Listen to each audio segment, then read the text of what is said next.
जो डिपार्टमेंट का काम है आज की डेट में, वो हम लोगों को फाइल मूव करनी पड़ती है हर महीने इनके पेमेंट के लिए, जो कि हम लोग 20 तारीख के आसपास हर मंथ में प्रोसेस कर देते हैं। पेमेंट होता है फाइनेंस डिपार्टमेंट के कंकरेंस और पीएफएस ऑथराइजेशन के बाद, जिसमें कि फ़ाइल टॉप लेवल तक जाती है फाइनेंस डिपार्टमेंट में। और प्रोसीजर क्योंकि ऐसा है तो वो प्रोसीजर तो फॉलो करना पड़ेगा, चाहे फाइनेंस डिपार्टमेंट हो चाहे जो भी डिपार्टमेंट हो। जो गवर्नमेंट के प्रिस्क्राइब नॉर्म्स हैं, प्रोसीजर्स हैं, वो तो फॉलो होंगे ही।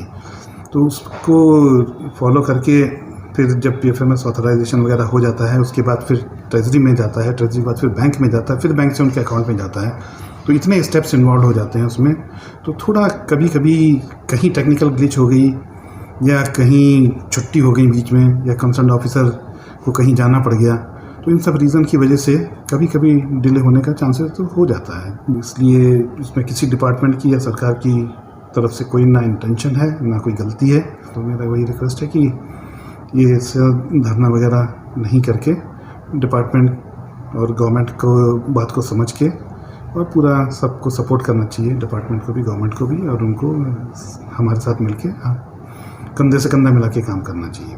तो यूनियन का ये डिमांड तो मेरे तो समझ से परे है। यूनियन को वर्कर्स में किस वर्कर का क्या, क्योंकि लोगों का कहना है कि उन लोगों को लेबर्स का फिर नौकरी नहीं मिलता है, इन्होंने पीएससी वाला लोग को ज़्यादा फेवर करके, तो उन लोगों ने आरटीआई भी किया था, पर आरटीआई में भी वो लोग को अलाउ नहीं किया। ऐसा कुछ नहीं है। मैक्सिमम तो जो भी हैं पहले से काम कर रहे हैं तो कर रहे हैं, पुराने 15, 20, 25, 30 साल से लोग जो काम कर रहे हैं, और काम कैपेबिलिटी देख के लगाया जाता है। अब जो आदमी टेक्निकली साउंड है या जो काम कर सकता है उसी को सर्टेनली दिया जाएगा। तो उसमें ऐसा तो कुछ नहीं है कि किसी को फेवर किया जाता है, किसी को फेवर नहीं किया जाता है, वो ऐसा तो कोई इशू नहीं है। और इन लोगों का डिमांड में ये भी है कि जो आप लोगों ने इज़ इट ट्रू कि जो रिटायरमेंट हो गया है उन लोगों को आप लोग ने वापस डिपार्टमेंट में ले लिया है, क्योंकि इन लोगों का कहना है कि उन रिटायरमेंट लोगों को हटाया जाए डिपार्टमेंट से। डिपार्टमेंट में इस तरीके का कोई आदमी नहीं है। एक हमारी कैंपा अथॉरिटी है जो कि इंडिपेंडेंट अथॉरिटी है, जिसमें कि टेक्निकल काम के लिए दो तीन लोगों को ही कॉन्ट्रैक्ट बेसिस पे रखा हुआ है, जो रिटायरमेंट के बाद हैं, क्योंकि उनका कोई सब्स्टिट्यूट नहीं है। और वो काम करने के लिए, डिपार्टमेंट का काम करने के लिए, सरकार का काम करने के लिए, पब्लिक का काम करने के लिए उनकी प्रेजेंस चाहिए, अदरवाइज़ सिस्टम कोलैप्स कर जाएगा। तो 2-3 आदमी को अगर इस तरह से हमको यूज़ करना पड़ता है सरकार के भले के लिए, अपनी पॉपुलेशन के अच्छे के लिए, तो उसको इस तरह से मतलब ऑब्जेक्ट करना जो है समझ में नहीं आता। ऐसा नहीं है कि जो है पता नहीं कितना लोग यहाँ पे इस तरह से रखा गया, ऐसा कोई इशू नहीं है।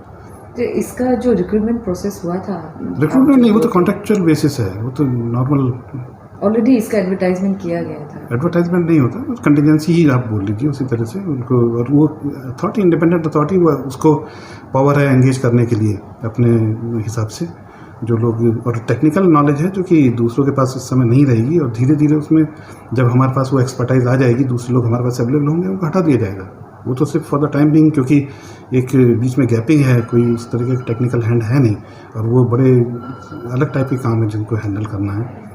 अदरवाइज़ तो डिपार्टमेंट और गवर्नमेंट के लिए तो प्रॉब्लम हो जाएगी। तो वो सब चीज़ें ध्यान में रख के ही काम करना पड़ता है। तो मेरी लास्ट क्वेश्चन रहेगा कि इन लोग अगर ये डिमांड पूरा नहीं होगा तो इन लोग धरना पे धरना करते रहेंगे, ऐसा बोला था, रैली किया जाएगा हमेशा।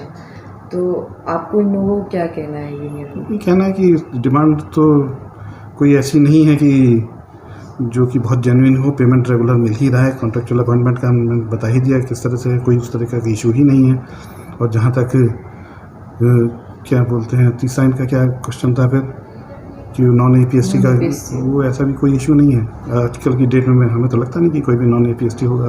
अगर होगा भी तो एक दो कहीं जहाँ ज़रूरत है तो रखना पड़ेगा हमको। अगर हमारे पास टेक्निकल आदमी ऐसा चाहिए जो कि वही आदमी कर सकता है, या तो एक दो आदमी अगर है तो उससे तो कोई खास फर्क पड़ेगा नहीं। सर, तो आप लोग ये डॉक्यूमेंट्स देगा इसलिए? मेरे नॉलेज में नहीं है कि कभी ऐसा मांगा गया है। तो अगर होगा भी तो आपका कहना है कि यूनियन ने आप ये डिपार्टमेंट को अप्रोच नहीं किया है अभी तक? मतलब मेरा नॉलेज में नहीं है। अगर पहले किया है कभी, अगर मेरे थ्रू नहीं गया है और जा चुका है तो फिर उसका तो इतना आइडिया नहीं है अभी। उसको तो मैं कमेंट नहीं कर पाऊँगा।